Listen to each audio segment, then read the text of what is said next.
Hello students, আমি তোমাদের SKM sir বলছি। আমি এমডিসির কিছু শর্ট কোশ্চেন তোমাদের সঙ্গে আলোচনা করছি এবং এখানে 4টে অপশন দেওয়া সম্ভব হলো না। আমি শুধু সত্য বা মিথ্যে এইভাবে বলে তোমাদের সঙ্গে আলোচনা করছি। দেখো, প্রথমে আমি বলবো উদ্ধৃতি পাঠককে, উদ্ধৃতি মিনস সাইটেশন, সাইটেশন পাঠককে সংশ্লিষ্ট লেখাটি অন্য কোন লেখা থেকে এসেছে তা খুঁজে পেতে সাহায্য করে। হ্যাঁ, এটা আমি সত্যি বলবো না মিথ্যে বলবো? এটা হচ্ছে সত্যি কথা যে সাইটেশন পাঠককে লেখাটি কোথা থেকে নেওয়া হয়েছে সেটা খুঁজে পেতে সাহায্য করে। এটা মিথ্যে নয়, সত্যি। এরকম যাই থাকুক না কেন, তোমাকে উত্তরটা সত্যি বলতে হবে, মানে যেটা থাকবে। 2 নম্বর হচ্ছে উদ্ধৃতিটি অর্থাৎ সাইটেশনটি হুবহু বা সরাসরি উপস্থান করতে হলে উদ্ধৃতি চিহ্ন ব্যবহার করতে হয় না। এটা মিথ্যে কথা। না, উদ্ধৃতি চিহ্ন ব্যবহার, যেন আমি যখনই কোনো কোটেশন ব্যবহার করব তখন সেটা উদ্ধৃতি চিহ্নের মধ্যে রাখতে হবে। 3 নম্বর কোশ্চেন বলছি, সকল গ্রন্থপুঞ্জির এন্ট্রি বর্গীকৃত অনুসারে সাজানো হয়। মিথ্যে কথা। এটা হচ্ছে বর্ণানুক্রমিকভাবে সাজানো হয়। হ্যাঁ, বিবলিওগ্রাফির এন্ট্রিগুলো সব বর্ণানুক্রমিক মানে আলফাবেটিক্যালি সাজানো হয়।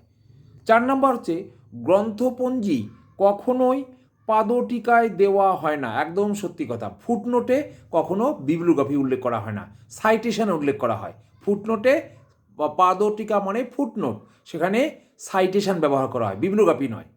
তাহলে ওটা মানে উত্তরটা হলো গ্রন্থপঞ্জি কখনোই পাদটিকায় দেওয়া হয় না, এটা সত্যি কথা।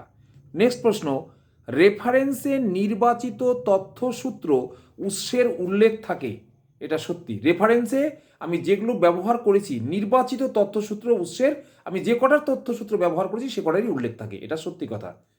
উদ্ধৃতি গবেষণাপত্রের মূল পাঠের শেষ ধাপে উপস্থাপন করা হয়। অর্থাৎ উদ্ধৃতি গবেষণাপত্রের মূল পাঠের শেষ ধাপে উপস্থাপন করা হয়। এটা সত্যি না মিথ্যা? এটা মিথ্যে কথা।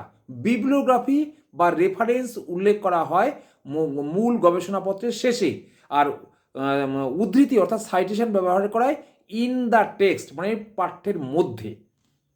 তাহলে ওটা হলো। পরের প্রশ্ন, রেফারেন্স পাঠককে মূল তথ্য উৎস অনুসন্ধানে সাহায্য করে। এটা সত্যি কথা।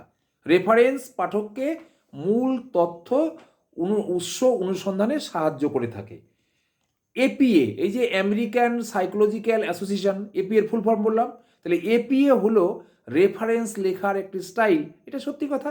আর ফুল ফর্ম বলে লিখবে American psychological association, APA system. পরের প্রশ্ন, গ্রন্থপুঞ্জির প্রতিটি এন্ট্রি ডান মার্জিন লিখতে হয়। ভুল কথা, বাম দিকের মার্জিন থেকে লিখতে হয়। গ্রন্থপুঞ্জি হলো সাহিত্য সঞ্চার বিজ্ঞান। গ্রন্থপুঞ্জি হলো সাহিত্য সঞ্চার বিজ্ঞান। ওকে, এটা সত্যি কথা। Thank you student.